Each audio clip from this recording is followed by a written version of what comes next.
What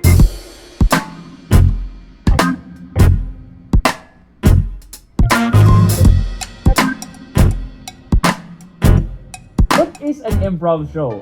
If you're asking me, an improv show is something that is rehearsed but unscripted. That means everything that you will watch tonight in this show will be original and done spontaneously in front of you. And before we begin our show, we need to rehearse both you, our audience, and the cast as well. So let's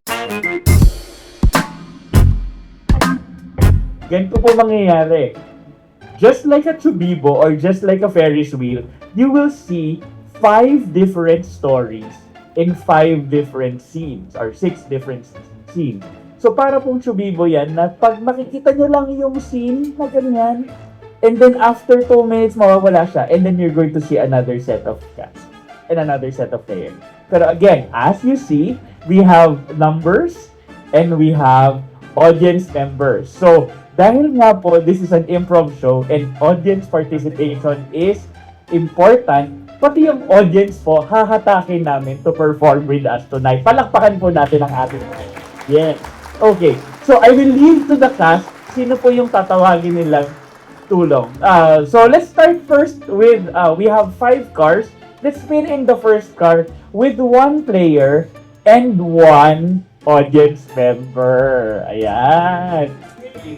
Number 3 is George. Okay, George, come in front and ask a singular player who in the audience would you like to call over and play with. Yan. So this scene is going to be Kulas and George. Kulas and George will be in car number 1. Ayan po. So, oh, sorry. And they will ask for a prompt from the audience. Prompt?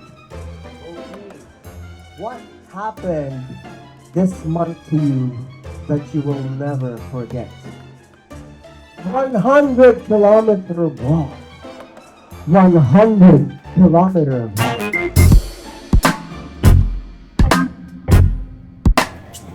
Pero pasensya ka na talaga, Kuya Jerome, kasi alam mo na, kahit nung mga sakristan pa lang tayo, sa'yo na talaga ako nag-open up eh. Pati na rin kay Kuya Ramil. Jerome, ano bang may papayo mo dyan sa kapatid natin yan? Pang 25 ng babae ang niligawan yan, hindi pa rin nasasagot? May problema talaga yan eh. Di kaya try mo sa hindi babae. Try mo lang. 25 eh. 25 na. Tanggap ka naman namin kung ano ka. Hindi mo kailangan patunayan na babae lang ang gusto mo. Teka, tanggap mo siya? Kahit na hindi babae ang niligawan niya? Oh, bakit? Ako ang panganay dito. May say ako dapat, di ba? Eh, bakit mo ako tinatanong kung anong payo ko? Diba?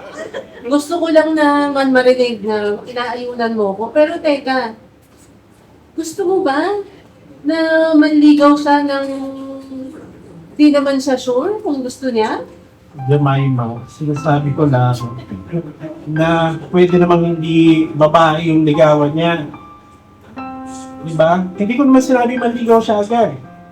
25, pero kasi nagdadasal naman ako araw-araw eh. Narinig ba nila yung dasal mo? Saan ka nagdadasal? Anong niluluhuran mo? So ano, pag matutulog, nakaharap ako sa kama at saka Jerome, bilang panganay, kailangan ko ipaliwanag kay mama. Bakit? Alam mo namang conservative yun. Ba't papayagan natin yung bunso natin na manligaw sa hindi babae?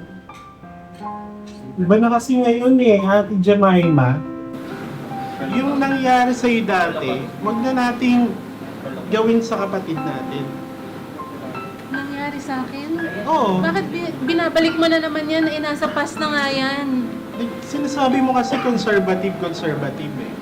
Pero alam ko na ikaw may karelasyon ka rin na katulad ng sex mo.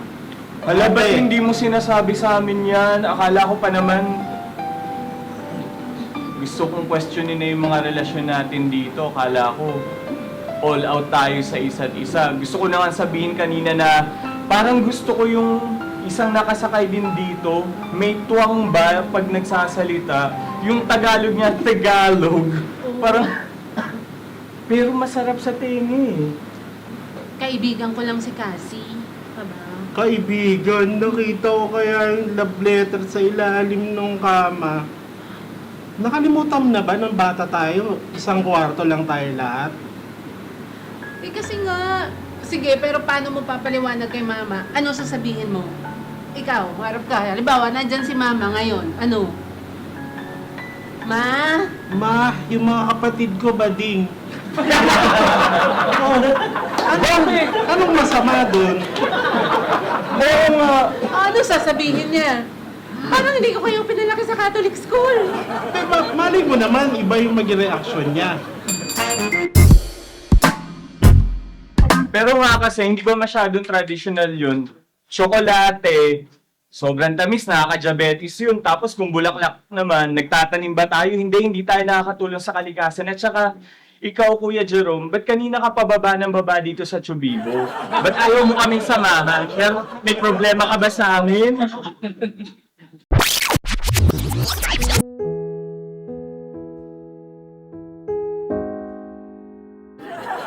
You know, Bunso, nagiging neutral lang ako eh. Sinamahan ko kayo dito kasi alam ko may issue kayo dapat i-resolve. Pero kasi, nandito ka rin dapat lagi, hindi yung... Kaya ka nga kasama ka, hindi nawawala ka Sino kasama. ka kakampi mo? Ako ba o si ate? Wait, bilang panganay, it's my responsibility na awatin kayong dalawa. Nahihirapan na ako kung sinong pagtitiwalaan ko sa inyong dalawa. Ayan, slip of the tongue yan, ate eh. Alam mo, Gusto ko kami mag-away ni kuya eh. hindi. Ito talaga eh. Ang issue dito, hindi nyo alam kung anong gagawin nyo. Hindi nyo alam kung paano nyo sasabihin sa magulang natin. Eh, tawagan na lang natin siya. Teka lang. Ate, wait lang. Wait lang, napaka-random naman yan. Hello, mama? You there? O, ayan. Oh, may sasabihin po si ate saka si Bunso sa inyo. Ay, Ikaw. Oh, ikaw. ikaw. Kasi siya yung panganay. Ikaw muna. Ano ba? Hi, mo. Hello, mama? Oh, Oh, ikaw na natin. uy! Uy! Ayan. Sayang. Kasi naman huwag mo sisisihin Huwag ka magpapabili ng bagong phone Kasalanan mo yan. Kasalanan ko pa, nagkinanong gano'n nyo yung kamay ko. Kasi naman, ba't mo ba kami pinipilit mag-out? Napaka-random mo, Kuya Jerome. Tayo na nga lang nandito eh. Bumababa ka pa. Ako, si mama tumatawag. Ikaw sumagot. Mamaya mo na sagutin. Nagpa-practice pa nga ako eh. Mamaya ka na. Nakadiri yung basang kamay, Kuya, dapat maintindihan mo to. Di ba sinusuportahan nyo nga ako? So far, okay naman siya. Komportable ako. Hindi ako... Okay naman. Ako, uncomfortable. Ha? Akala ko pa naman... Alam mo, Jimmy, sa kasal next week, di ba invited tayo? Oh. Doon ka na lang mag-practice, madami doon. Wala. So, gusto mo lumapit siya sa waiter? Ganon ba? Hindi ko naman sinabing waiter, ang dami naman tao doon, bukod sa waiter. Paano niya mapapracticein? Lalapit siya doon sa bar. Pero wait lang, di ba ate si Cassie, maraming kaibigan yun, di ba? Huwag mo lang kung ano yun si Cassie. Ano naman yun Puro mga butch na madadating na kaibigan nun. Gusto mo ba? Kung hard butch, okay naman. Pwede. Fairness to you, fluid. Yun nga yung sinasabi ko. Tulungan na lang natin to. Ngayon kung may kakilala ng friends, pakilala mo, di ba? Sige. Magpapakilala ako sa'yo. Pero paano ka magpa-practice? Paano? Dali. Pakita mo sa amin. Eh, nandidiri nga si Kuya Jerome sa kamay ko, basa nga Sabay daw. mo kasi. Huwag ka sa akin kasi gumawak. Saka isa pa, magdala ka ng panyo. Kasi, alam mo yung panyo, madaming use yun. Hindi lang pabunas ng kamay mo. Siyempre, maglalakad yung bride, may iiyak sila, di ba? Oh. So, abutan mo.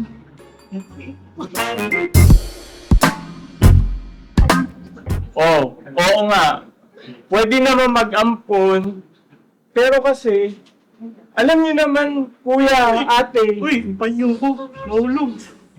parang ganyan naman ako kasi, Sorry. Na-distract lang. Na-distract Ay, lang. insekto kasi.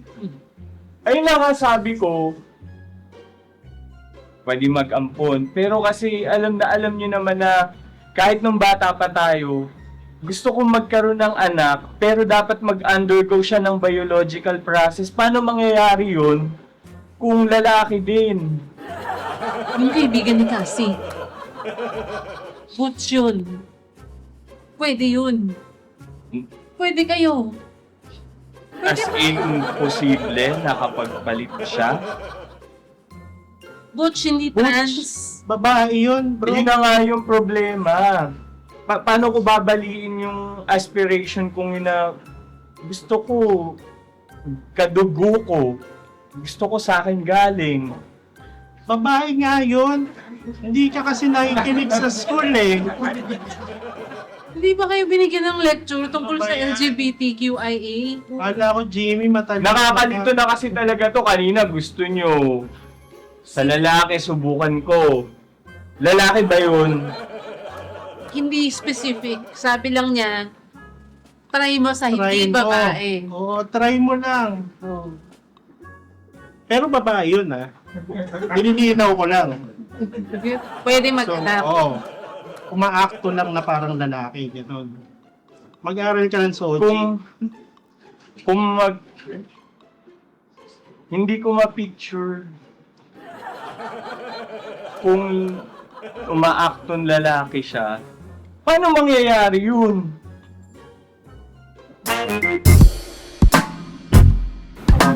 Okay na tayo ah. May plano na. Tayo magiging wingman niya dun sa kasal. Sure. Kasi hindi kaya ni Bunso eh. Sige. Panalo yan. Basta, pagdating mo dun dapat gwapo. Dapat, wala. Maganda. Oo, maganda. Gwapo, Maganda. maganda. Ikaw bahala. Anong kulay ng panyo? Puti nga, kulit mo eh. Nahulog na nga yung... Pulutin natin mamaya. Sige.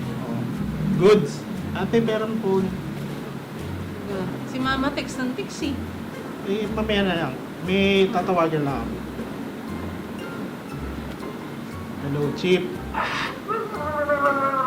Ano? Hinto na to eh. Hulihin mo na yun. Bye-bye. Ate, work lang. This is a family time, di ba? Bakit ka tumatawa? Ay, ba't ka nag-work? Hinulog niyo yung phone ko eh. Eto na nga, ayan. Oo, si Mama, sagutin mo. Tumatawag na naman. Oo. Sagutin mo. Ma, nandito pa rin kami. O, sabihin mo na. Ma. Kasi... Sabihin mo na ang arte nito. Sige na. Ma! Sa bahay na lang. Ayun na daw. Ngayon na. Eh kasi nga. Bakla to. Ma, Hanapan namin siya ng ano, jowa. jowa. O, tignan nyo, sabi ko sa inyo kahit naman anong sabihin talaga natin kay Mami. Huwag ka nang Wala. umiyak. Huwag ka nang umiyak. Okay lang yun, ma. Ako rin naman kasi bakla din ako eh.